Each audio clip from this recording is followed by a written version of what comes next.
ആ എംഎൽഎ വിളിക്കുന്നു. DGP കാണാൻ പോകുന്നെന്ന് നേതാവ് അനന്തരാവകാശി അറിയിച്ചു കാണും.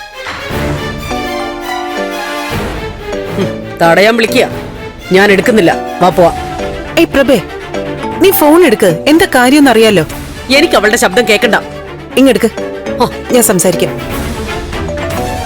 ആ വീഡിയോ കോൾ ആണല്ലോ. പ്രഭേ, പ്രഭേ, നന്ദൻ. അമ്മേ,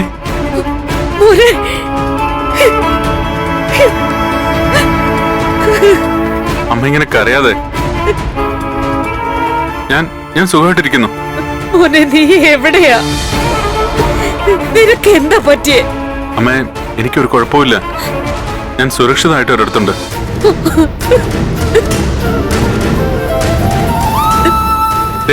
ദേവി എന്റെ അടുത്തുണ്ട്.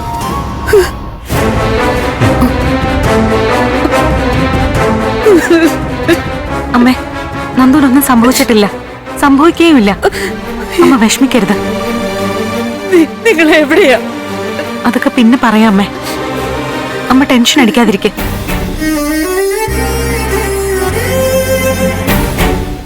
ഞാൻ നന്ദൂന് കൊടുക്കാം.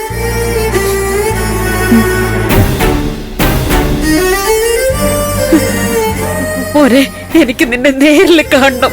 അമ്മേ, വൈകാതെ തന്നെ നമുക്ക് കാണാം.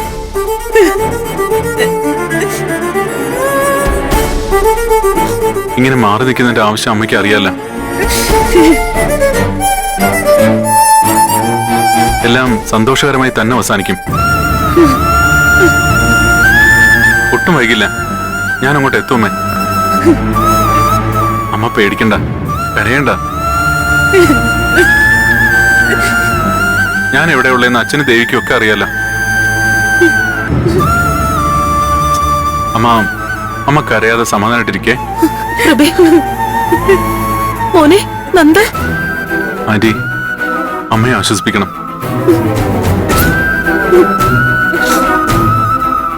ഞാൻ സേഫാ. ആരും ഒട്ടും ടെൻഷൻ ആവണ്ട. മതി മോനെ, അതറിഞ്ഞാ മതി.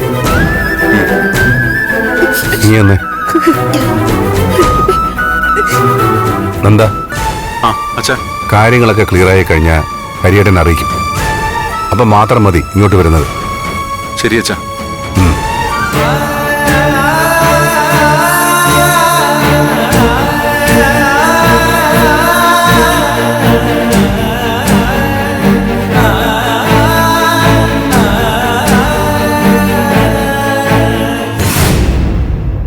സിദ്ധുനെല്ലാം അറിയായിരുന്നല്ലേ? എന്നിട്ട് എന്നോട് എന്താ ഇതുവരെ ഒരു വാക്ക് പറയാത്ത? അവനൊന്നും പറ്റിയിട്ടില്ല, അവൻ വരും, അവനൊന്നും സംഭവിച്ചിട്ടില്ല എന്ന് എത്ര പ്രാവശ്യം ഞാൻ പറഞ്ഞു. അപ്പൊ അവിടെ നിന്ന് താൻ വിശ്വസിച്ചില്ല. അവൻ എന്റെ മോനാ. അവനെ കാണാതിരിക്കുമ്പോ ഞാൻ ഉറപ്പോടെ ഇരിക്കുന്നുണ്ടെങ്കിൽ അതിനർത്ഥം അവനൊന്നും പറ്റിയിട്ടില്ലെന്നാ.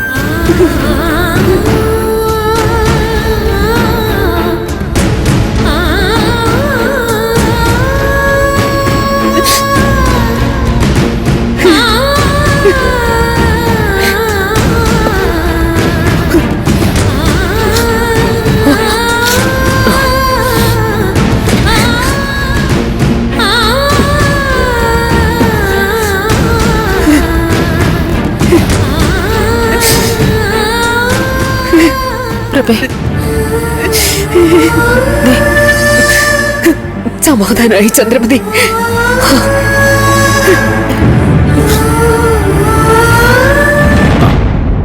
ഞാനിത്തിരി ദൂരെ ഗൗരി.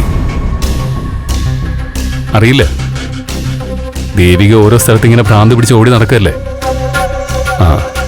അങ്ങനെ ഒരു സ്ഥലത്ത് വന്നതാ ഇപ്പോ. അതെ അതെ, ഞാനങ്ങോട്ട് വിളിക്കാൻ ഗൗരി. വാ, അകത്തേക്ക് വാ. അകത്ത് തിരക്കുന്നുണ്ട്. ഞാനിവിടെ നിന്നോളാം. ദേഷ്യം കാണിക്കല്ലേ മുരളേട്ടാ, വാ. ഞാനിവിടെ നിന്നോളാന്ന് പറഞ്ഞില്ലേ ദേവിക? ഒരാൾക്ക് മുരളേട്ടനെ ഒന്ന് കാണണമെന്ന്. എനിക്കാരെയും കാണണ്ട. അങ്ങനെ പറഞ്ഞ പറ്റില്ല. മുരളേട്ടൻ വന്നേ പറ്റൂ. മുരളേട്ടനെ കാണണമെന്ന് പറയുന്നു. പ്ലീസ് ഒന്ന് വാ, വന്നേ.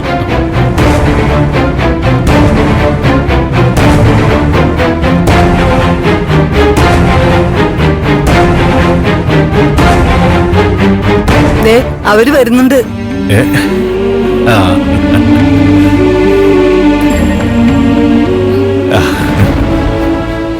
ഡ്രൈവർ സാറേ ഇരിക്ക്, ചായ എടുക്കട്ടെ. കൂടുതൽ സൽക്കാരമൊന്നും വേണ്ട. എത്രയും പെട്ടെന്ന് നന്ദനെ കണ്ടുപിടിക്കുമെന്നായിരുന്നല്ലോ അന്ന് വന്നപ്പോ വാക്ക് പറഞ്ഞിരുന്നത്. എന്നിട്ട് എവിടെ കണ്ടുപിടിച്ചോ? കണ്ടുപിടിച്ചല്ലോ.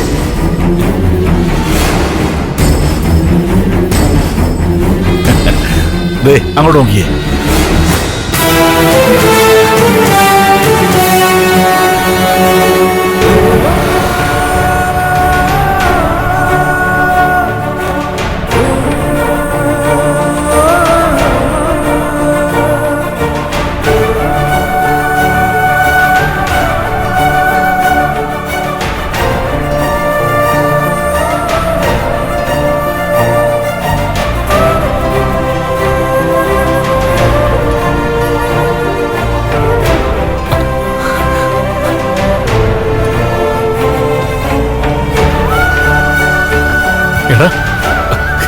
എടാ നീ സംശയിക്കണ്ട, ഞാൻ തന്നെ നിന്റെ കൂട്ടുകാരൻ നന്ദൻ.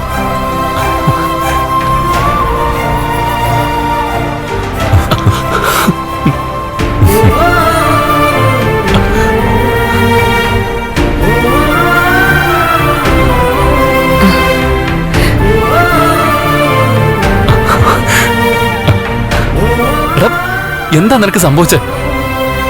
എവിടെയായിരുന്നു നീ ഇത്രയും നാള്? ഇത്രയും നാളും ഞാൻ ഇവിടെ ആയിരുന്നടാ. ഇവിടെന്ന് വെച്ചാ? ഇവിടെ, ഈ വീട്ടിൽ. എന്നെ തട്ടിക്കൊണ്ടുപോയത് വേറെ ആരുമല്ല, ദേവിയും അച്ഛനും ഹരിയങ്ങളും ഒക്കെ കൂടിയാ. എനിക്കൊന്നും മനസ്സിലാവുന്നില്ല. എന്താ നടന്നെന്ന് തെളിച്ചു പറ. ഞാൻ പറയാം മുരളേട്ടാ. എല്ലാം പ്ലാൻ ചെയ്തത് ഹരിയങ്കള.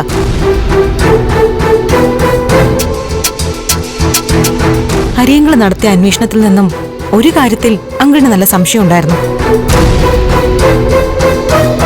ഋഷിയുടെ മരണം. ഋഷി മരിച്ചു എന്ന് പറയുന്നത് അങ്കിൾ പൂർണ്ണമായിട്ടും വിശ്വസിക്കുന്നില്ല.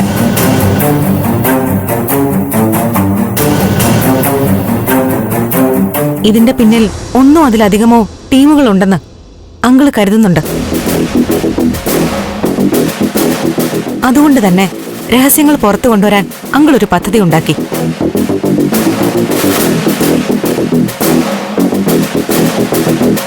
നന്ദുവിനെ പോലീസിൽ ഹാജരാക്കുന്നൊരു വാർത്ത അങ്കിൾ ബോധപൂർവം സൃഷ്ടിച്ചതാ.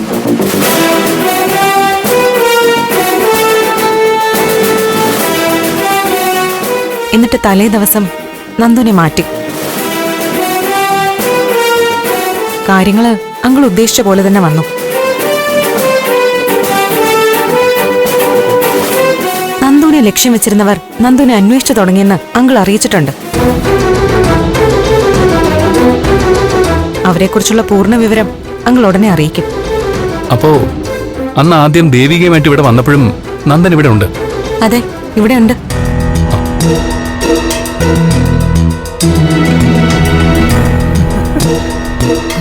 മുരളേട്ടനോട് ഇക്കാര്യം മറച്ചു വെക്കാൻ ഞങ്ങൾ ഒരുപാട് പാടുപെട്ടു. അല്ല, എവിടെ നന്ദൻ സാറോടെ? നന്ദ സാറ് വന്നിട്ടില്ല. ചോദിച്ചിട്ടൊന്നും വ്യക്തമായിട്ട് പറയുന്നുമില്ല. ചില പ്രശ്നങ്ങളുണ്ട് എസ്തപ്പൻ ചേട്ടാ. മോള് പറ, എന്താ കാര്യം? എസ്തപ്പൻ ചേട്ടനോട് സീരിയസ് ആയ ഒരു കാര്യം സംസാരിക്കാനുണ്ട്. രഹസ്യമാണോ?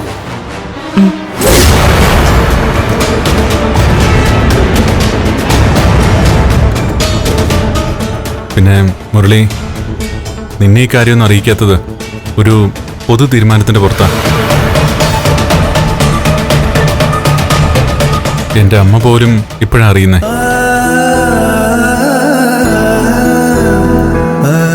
നിനക്ക് ദേഷ്യം തോന്നരുത്. മുരളേട്ടന് ദേഷ്യം ഉണ്ടായിരുന്നു നന്ദുവിനെ കണ്ടുപിടിക്കുന്നതിൽ ഉഴപ്പുന്നു എന്നൊക്കെ പറഞ്ഞിട്ട്. വണ്ടിയുടെ താക്കോലും തിരികെ ഏൽപ്പിച്ച് ജോലി ഉപേക്ഷിച്ച് പോവാൻ തുടങ്ങിയതാ ആള്.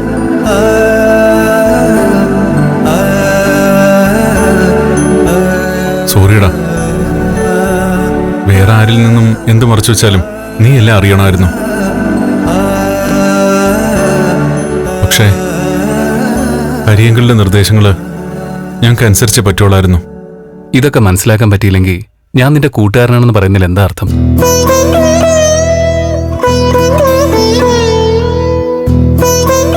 ഇനി അഥവാ മനഃപൂർവ്വമാണ് നിങ്ങൾ എന്നോട് പറയാതിരുന്നെങ്കിലും കുഴപ്പമില്ല.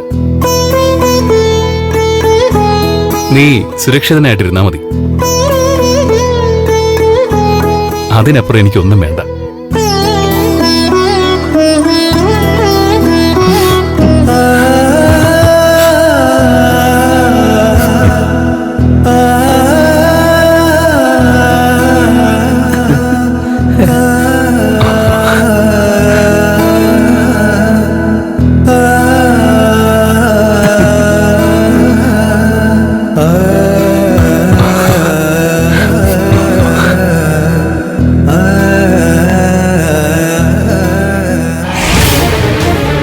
രാധികേ, ദേവിക എവിടെയാണെന്ന് ഫോൺ വിളിച്ച് ചോദിക്ക്. ഇനി എന്ത് ചെയ്യാനാ പുറപ്പാടെന്ന്. അല്ല അതറിഞ്ഞിട്ട് ഞാൻ ഇവിടുന്ന് പോവുള്ളൂ. മാധവേട്ടാ, ഭാർഗവി ഇത് വെറുമാക്ക് പറയുന്നതല്ല. നന്ദകുഞ്ഞിനെ കണ്ടു കിട്ടുന്നവരെ ഞാൻ ഈ വീടിന് മുമ്പിൽ കുത്തിരിക്കും. കൊടുക്കാം. ആന്റി, കുത്തിയിരിക്കുന്നതിന് മുന്നേ ഈ ഫോണൊന്ന് എടുത്ത് സംസാരിക്കും. ആരാ ഫോണില്? DGP. പോലീസാ, പോലീസ്. ഞാനെന്തിനാ പോലീസുകാരോട് സംസാരിക്കുന്നത്? അപ്പൊ പേടിയുണ്ടല്ലേ? എന്നിട്ടാണ് ഇവിടെ കിടന്ന് ഇത്രയും ബഹളം വെച്ചത്. ഇത് MLA-യുടെ ഡ്രൈവറാ, ആന്റിയുടെ മോൻ മുരളിയേട്ടൻ. മുരളിയോ? എന്താണ് മുരളി? ആണോ? എവിടെ? നീ എന്താ ഈ പറയണത്? എന്നിട്ട് എന്താടി? അമ്മ, നന്ദേട്ടൻ സുരക്ഷിതമായ ഒരിടത്തുണ്ട്. ദേവിയേച്ചിയും സിദ്ധാർത്ഥനങ്ങളും ഹരിസാറും കൂടിയാ നന്ദേട്ടനെ മാറ്റിയത്. സത്യാണോ മോളെ? അതെ അമ്മ, ദേവികേച്ചിയോട് ഞാൻ സംസാരിച്ചു. അതെ അച്ഛാ, നന്ദേട്ടന്റെ പുറകിൽ ഏതെങ്കിലും ശത്രുക്കളുണ്ടെങ്കിൽ അവർക്കൊരു തെറ്റിദ്ധാരണ ഉണ്ടാക്കാൻ വേണ്ടിട്ടാ എല്ലാരും കൂടി മറച്ചു വെച്ചത്. ഈശ്വര, നന്ദമോനെ കണ്ടെത്തിയല്ലോ, സമാധാനായി. അതെ. എന്നാ ഇത് നിനക്ക് നേരത്തെ പറഞ്ഞുകൂടായിരുന്നോ മുരളി? എല്ലാവരും വെറുതെ ബുദ്ധിമുട്ടിക്കാനായി. ആ ശരി ശരി. എന്നാ മോളെ, രാധിക അറിഞ്ഞോ? ദേ ശാരി ഇപ്പൊ പറഞ്ഞു. എന്നാലും ഇത്രയും വലിയൊരു കാര്യം മറച്ചു വെച്ചിട്ടാണോ ഇവരൊക്കെ നടന്നത്? വിഷമിച്ചു പോയി. നമ്മളോടെങ്കിലും ഒന്ന് പറയായിരുന്നു. ആ അതിരിക്കട്ടെ, എവിടെയാ നന്ദമോൻ? അയ്യോ, അത് പറഞ്ഞില്ലല്ലോ, ചോദിക്കാനും മറന്നു. എസ്തപ്പാൻ എന്ന് പറയുന്ന പഴയൊരു ഗുണ്ടയില്ലേ, അയാളുടെ വീട്ടിലാ. എസ്തപ്പാന്റെ വീട്ടിലോ? എസ്തപ്പാനെ ഭാർഗവിക്ക് അറിയോ? ആ പിന്നെ അറിയാം. ഇതാരാണെന്ന് അറിയോ ത്യാഗരാജ? ഇതാണ് പുതിയ വീട്ടിൽ ഭാർഗവി. സിറ്റിയിൽ സ്വന്തമായിട്ട് 8 ഗുണ്ടാ സംഘങ്ങളുണ്ട്. ഓരോ സംഘത്തിലും 10-30 അംഗങ്ങളാ.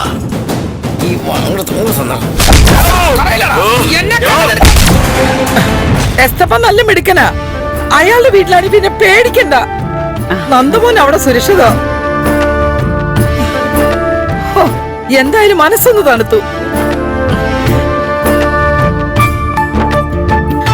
ഇത്രയും ദിവസം ഞാൻ കരഞ്ഞു പ്രാർത്ഥിക്കുകയായിരുന്നു.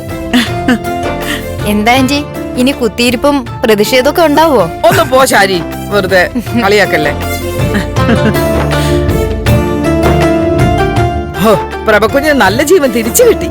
ദേവിക അധികം വെപ്രാളം കാണിക്കാതെ നിൽക്കുമ്പോഴേ എനിക്ക് സംശയം ഉണ്ടായിരുന്നു. അവൾ എന്തൊക്കെയോ മറച്ചു വെക്കുന്നുണ്ടെന്ന്, ചിലതൊക്കെ അവൾക്ക് അറിയാമെന്നൊക്കെ. ചുമ്മാ പുളു അടിക്കല്ലേ അച്ഛാ. എന്നിട്ടാണോ ചേച്ചി വരുമ്പോഴും പോകുമ്പോഴും തുമ്മലും ചുറ്റിലും ഒക്കെ ഉണ്ടാവുന്നത്? എന്തൊക്കെയായിരുന്നു ഇവിടെ? നന്ദമോനെ കാണാനില്ലല്ലോ എന്ന് പറഞ്ഞ് എന്ത് ബഹളമായിരുന്നു. അല്ല അങ്ങനെ ഒരു സംശയം ഉണ്ടായിരുന്നു ഞാൻ പറയാം. ഉവ്വേ. എന്തായാലും എല്ലാവരും പ്രാർത്ഥന ദൈവം കേട്ടു. എന്നാ ഞാൻ ഇറങ്ങട്ടെ, പ്രഭക്കുഞ്ഞിനെ ഒന്ന് കാണണം. അയ്യോ പോകല്ലേ, എനിക്കൊന്ന് അമ്പലത്തിൽ പോണം. നമുക്ക് ഒരുമിച്ചിറങ്ങാം. വാ, ഒരു ചായ എടുക്കാം. ഹലോ ചേച്ചി, ഇവിടെ ഉണ്ട്. കാര്യം അറിഞ്ഞപ്പോ എല്ലാവർക്കും വലിയ സന്തോഷായി.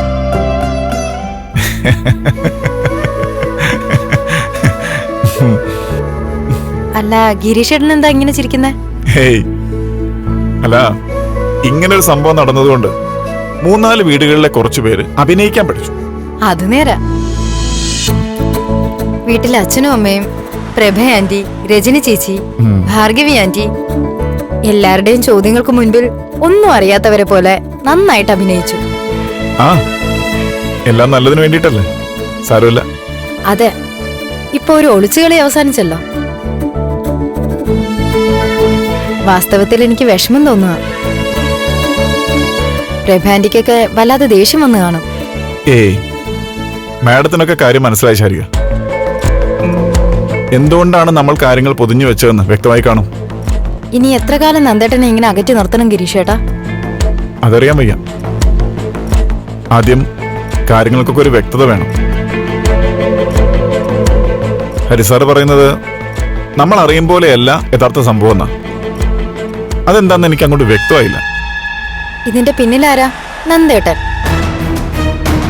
എല്ലാ കുഴപ്പങ്ങളും ഉണ്ടാക്കിയത് നന്ദേട്ടൻ തന്നെയാ. ചേച്ചിയെ പോലെ ഇത്രയും സ്വഭാവശുദ്ധിയും സ്നേഹവും സഹകരണവും ഒക്കെ ഉള്ള ഒരാളെ ഭാര്യയായിട്ട് കിട്ടിയിട്ടും നന്ദേട്ടൻ അതിന്റെ വില മനസ്സിലായില്ല. അവസാനം അത് നന്ദേട്ടന് എന്നെ ദോഷമായിട്ട് വന്നു. ഇപ്പൊ പിറകെ നടക്കുക നന്ദേട്ടൻ. ദേവികയുടെ മനസ്സ് മാറുമായിരിക്കും. ഇല്ല ഗിരീഷേട്ടാ, ദേവിക ചേച്ചിയുടെ മനസ്സങ്ങനെ മാറുമെന്ന് ഗിരീഷേട്ടൻ ഒരിക്കലും കരുതണ്ട. നന്ദേട്ടൻ ഇപ്പൊ വലിയ പ്രശ്നത്തിലാ, അതുകൊണ്ട് ചേച്ചി കൂടെ നിൽക്കുന്നു. പക്ഷെ അതിനപ്പുറം നന്ദേട്ടനും ചേച്ചിയുമായിട്ടുള്ള ഒരുമിച്ചുള്ള ജീവിതം അതൊരിക്കലും ഉണ്ടാവുമെന്ന് തോന്നുന്നില്ല. ഏയ്, അവിടെ ശരിക്ക് തെറ്റുമെന്ന് എനിക്ക് തോന്നുന്നത്. ഇല്ല ഗിരീഷേട്ടാ, തെറ്റാൻ പോകുന്നത് ഗിരീഷേട്ടനായിരിക്കും. ചേച്ചി അനുഭവങ്ങളിൽ നിന്നൊരു പാഠം പഠിച്ചു. പൊതുകാര്യങ്ങളിലും കുടുംബകാര്യങ്ങളിലും സഹകരിക്കും. അതിനപ്പുറം ഒന്നിനും ചേച്ചിയെ പ്രതീക്ഷിക്കണ്ട. ഇനിയും ചേച്ചി അഭിമാനവും ക്യാരക്ടറും ഒന്നും അടിയറവ് വയ്ക്കാൻ പോകരുതെന്ന എന്റെ അഭിപ്രായം. ചേച്ചി ചേച്ചിയായി ജീവിക്കണം, അന്തസ്സോടെ. നോക്കാം. ശരിയെന്നാ.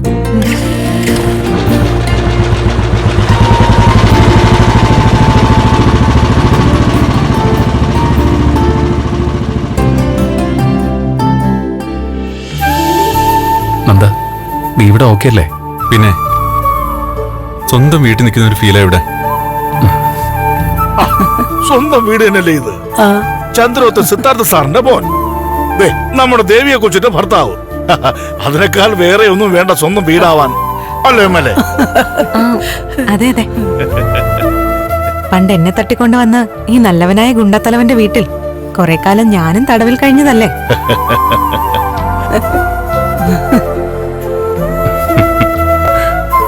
ഈ ഏലിയാമ്മച്ചിയുടെ ആഹാരവും ഈ വീടും പരിസരവും ഒക്കെ വല്ലാത്തൊരു ഫീല് തന്നെയാ.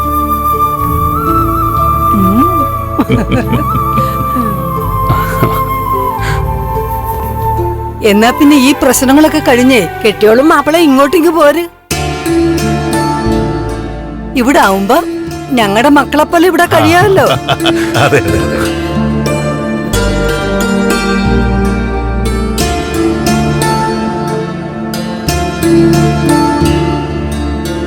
ആ ദേവി, ഇവിടുത്തെ നിമ്മി ഇപ്പൊ MBBS പഠിക്കുക. ആ, അത് എസ് പഞ്ചേട്ടൻ പറഞ്ഞിരുന്നു. എടാ, നീ എന്തായാലും നന്നായി സൂക്ഷിക്കണം. ഈ വീട്ടിൽ നിന്ന് പുറത്തിറങ്ങണ്ട. ഞാൻ ശ്രദ്ധിക്കാം മുരളി. ചങ്ങാതി പേടിക്കിടന്നേ. ഒരു കോട്ട പോലെ ഞാനിവിടെ ഇല്ലേ? അങ്ങനെ ഞാനിവിടെ നിൽക്കുമ്പോ വേറെ ആരെങ്കിലും ഇങ്ങോട്ട് വരുവോ?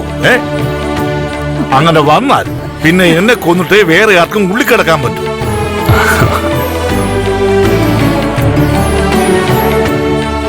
എസ്തപ്പാനെ തോപ്പിച്ച് ഈ ഭൂമി മലയാളത്തിൽ ഒരുത്തൻ ഇതിനുള്ളിൽ കയറില്ല. ഇനി കേറിയ അവന്റെ കാര്യം പോക്കാം. എന്നാ ശരിയടാ, ഞങ്ങൾ ഇറങ്ങട്ടെ. ചേട്ടാ ഒന്നീ വന്നേ. ദേവി ഭക്ഷണമൊക്കെ കഴിച്ച് സാവധാനം പോയപ്പോരെ? ഇല്ല നന്ദു, പറ്റില്ല. പോയിട്ട് അത്യാവശ്യ കാര്യങ്ങളുണ്ട്, മീറ്റിംഗ് അങ്ങനെയൊക്കെ. ഇനി വരുമ്പോ കുറച്ച് കൂടുതൽ സമയം ഇരിക്കാം. പിന്നെ നന്ദു പുറത്തേക്കൊന്നും വരണ്ട, റൂമിൽ കയറി വാതിലടച്ചോ. ശരി എന്നാ വാ.